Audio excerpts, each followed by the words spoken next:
Apocalipse, capítulo 12, vamos ler a partir do 1.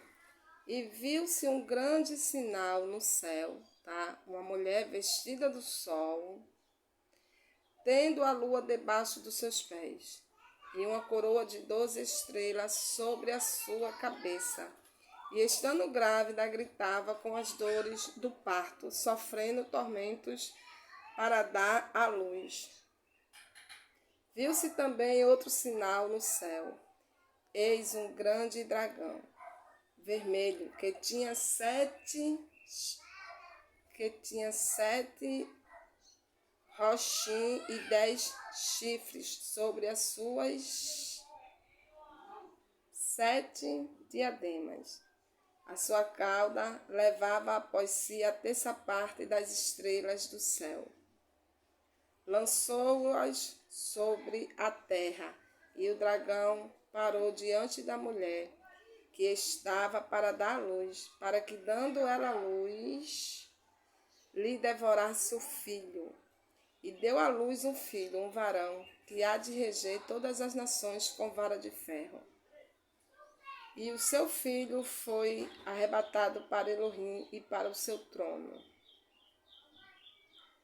E a mulher fugiu para o deserto, onde já tinha lugar preparado por Elohim, para que ali fosse alimentada durante 1260 dias.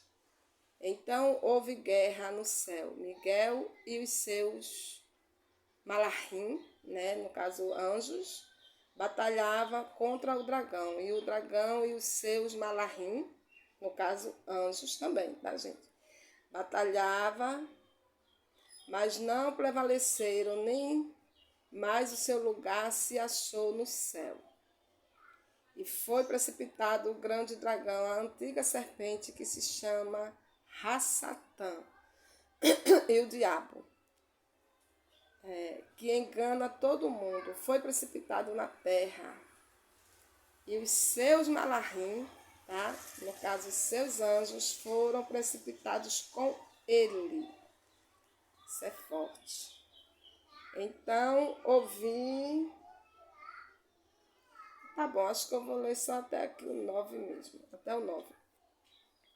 Olha, gente, essa parte aqui do Apocalipse 12, da mulher e o dragão, eu tenho um vídeo falando sobre isso no canal. Isso aqui aconteceu literalmente, realmente, em 2017, tá? Eu tenho um vídeo que explica exatamente o significado desse versículo aqui, Porque isso aqui foi o último sinal que João falou, e isso literalmente aconteceu em 2017, no literal. Agora eu estou trazendo essa leitura aqui porque eu quero chamar a atenção da gente para o nosso lado espiritual, entendeu? Estou trazendo para o lado espiritual. Então, assim, peraí, deixa eu ler aqui o versículo 17. Versículo 17. E o dragão irou-se contra a mulher e foi fazer guerra aos demais filhos dela, os que guardam os mandamentos de Elohim e mantêm o testemunho de Yahushua. Gente, outra coisa também que eu quero que vocês fiquem cientes, Porque as igrejas não ensinam isso, não falam isso. Mas quando a Bíblia fala aqui, nesse sentido aqui que está falando mulher, ele está falando igreja, tá? Igreja. Mulher na Bíblia quer dizer igreja. Literalmente, tá? No literal. Mas, como eu falei, vamos aqui para o lado espirituais. Então, assim, quais são as armas do dragão, A força, o governo, Ele arrastou uma terça parte dos anjos, Dos malachim, e eles viraram demônios, tá? E tem uns que estão presos, tá? De tão fortes que são. Isso eu falo também no livro de Enoque, tá? Tem aí no canal também, aí o livro de Enoque que eu fiz para vocês, tá? Então, a gente sabe que esses anjos, eles estão presos, tá? São, assim, uma característica em Satanás, como o dragão, fogo, condenação, tá? O fato de chamar ele de dragão é por causa disso, porque é fogo, condenação, é a força, é o governo que ele tem tá? Quando o Mashiach fala em Lucas que o demônio sai e depois que ele volta para casa, é porque ele governa, né? Ele governava aquela vida. Então ele quer voltar para o seu governo. Existem muitas pessoas que têm áreas na sua vida que estão debaixo do governo de Satanás, tá? E elas não conseguem se livrar de vícios, de hábito, porque o diabo, né? Diabo significa adversário, tá, gente? Porque o diabo está dirigindo elas, né? Por meio desses vícios e hábitos. Então, elas não conseguem entender que elas estão debaixo de uma força e de um governo maligno, tá? E só existe um que pode vencer a Satã, né? Como eu falei, diabo significa adversário e Satã significa opositor, né? Acusador, tá, gente? Então, assim, só existe um, né? Que pode te livrar das artimanhas dele, né? A gente sabe que é o Mashiach, por isso que Paulo em Coríntios fala, trazendo a mortificação do Mashiach em todo o tempo sobre nós, para que a vida do Mashiach e a Ruxa se manifeste em nós. Por isso que eu preciso de uma assim comunhão com ele, porque ele é o único que pode vencer esse dragão, tá? Em Lucas, no capítulo 11, vamos ler aqui o versículo 21, tá?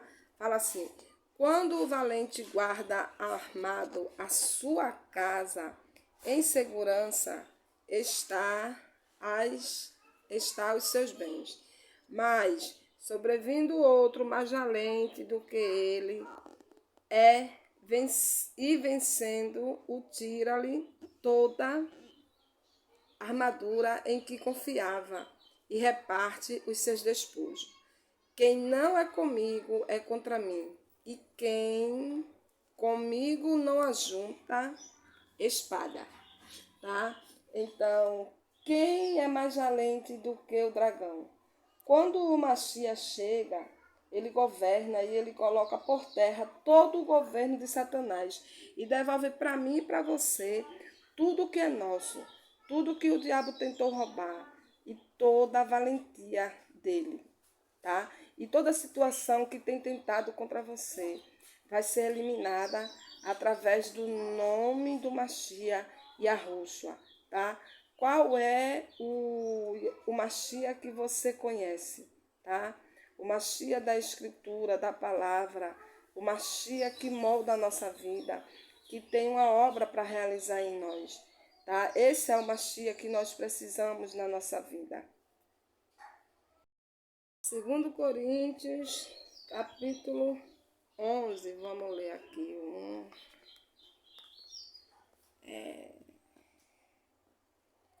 A câmara começou a dar pane, né? Porque realmente isso aqui, como eu já falei para vocês, isso é batalha, gente, isso é luta espirituais.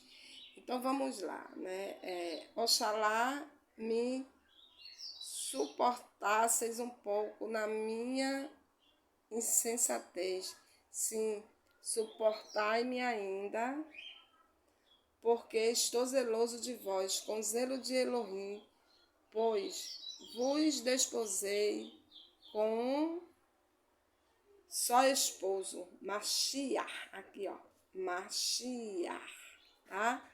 Para vos apresentar a ele como virgem pura, tá? Isso aqui também está falando sobre a igreja, tá, gente? A igreja, ela tem que estar pura, ela tem que estar virgem, entendeu? Mas as pessoas, como eu falei, levam assim para um lado que a pessoa não tem conhecimento para pregar a palavra e fala aquilo que quer, né?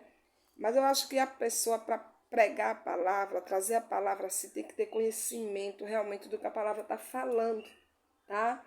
Mais uma vez, vamos aqui para o lado espiritual. Então, ou seja, Paulo está dizendo, tudo que eu estou pregando, tudo que eu estou ensinando é zelo e cuidado. Eu quero que vocês sejam salvos. Tá entendendo? E aqui no versículo 3, fala assim: mas Temo que, assim como a serpente enganou a Eva com a sua astúcia, assim também sejam de alguma sorte corrompidos os vossos entendimento e se apartem da simplicidade e da pureza que há em bem Machia, né? Que há no Machia.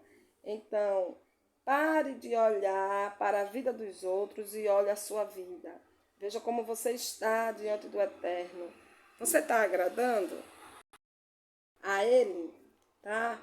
Olhe para você, para a sua vida, para a sua conduta espiritual, para tudo que você tem vivido.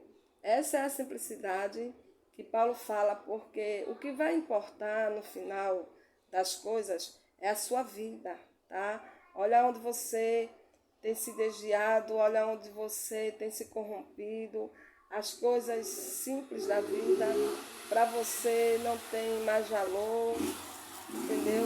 Não existe gratidão no seu coração.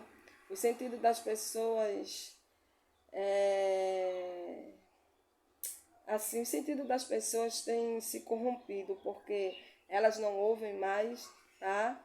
Elas não ouvem mais do Machia que morreu por nós, tá? Do Evangelho transformador, tá? Do Espírito Santo que santifica, né? Porque o Espírito Santo é para santificar e não para ser feito o que é feito por aí. Mas vamos lá aqui, versículo 4. Porque se alguém vem e vos prega outra arrucha que nós não temos pregado, ou se recebeis outro espírito que não recebeste, ou outro evangelho que não abraçaste, de boa mente o suportais. É assim mesmo, né? Qual é o outro Machia? Hein? Qual é o outro Machia? Hã? O Machia que não carrega a cruz e que não ensina você a carregar, porque os crentes costumam dizer por aí, eu sou filho do rei, né? Sou filho do rei. Pois é, como? Como? Filho do rei. Você deveria agir como príncipe, né? Tendo as atitudes nobres e diferenciadas dos medíocres, tá? Aqui, versículo 5. Ora, julgo que em nada tenho sido inferior aos mais excelentes rabinos. Pois é porque essa câmara, vocês já perceberam, né, gente? Que ela já começou a ficar dando o pano dela, né? Então vamos lá, versículo 5. Ora, julgo que em nada tenho sido inferior aos mais excelentes rabinos, tá? Então assim, Satanás trabalha com engano e a serpente é o símbolo disso. Aí vem um e diz, mas também não precisa ser desse jeito. Não, né? Tá sendo muito radical, né? Tem gente que fala isso. Isso aí é exagero. O amor do Eterno é tão real e verdadeiro que as exigências dele é baseada no amor dele, tá? Esse negócio de eu e você queremos viver de qualquer maneira, porque Satanás fará de tudo para nos afastar do Eterno. Ele fez isso comigo, eu estou falando porque eu tenho experiência própria e respaldo para falar. Eu sei o que eu passei, eu sei o que eu vivi, eu sei o que o diabo fez e faz para me tirar do caminho, para me tirar dos pés do Eterno. Não quero nem vocês saberem. Eu pago um preço por essa obra que eu faço aqui, entendeu? Para mostrar a verdade a vocês, que não queiram vocês nem saber o que eu já passei, entendeu? Então, assim, ele fará de tudo para nos afastar do Eterno. O que nós precisamos entender é que Satanás usará de todos os meios para perverter o Evangelho, entendeu? A verdade. Então, ele vai batalhar com engano e persuasão. E a única maneira de eu me libertar disso e não tendo o que ele quer, entendeu? Nós somos tentados quando atraídos pelas nossas próprias concupiscências e o que eu tenho dentro de mim que estará fabricando o meu pecado, o meu engano, soberba, arrogância, e para que Satanás não use da concupiscência que existe dentro de mim, ou seja, quando eu falo mim, eu estou falando todos nós, dentro de nós, entendeu? Para me tentar como uma serpente, o que eu devo fazer? Eu tenho que me arrepender todos os dias, entendeu? Arrancar de dentro de mim esse pecado, essa concupiscência, esse desejo carnal, por meio da minha humilhação, por meio do conhecimento da palavra. Essa é a libertação para tudo, a palavra do Eterno. Entenderam, gente?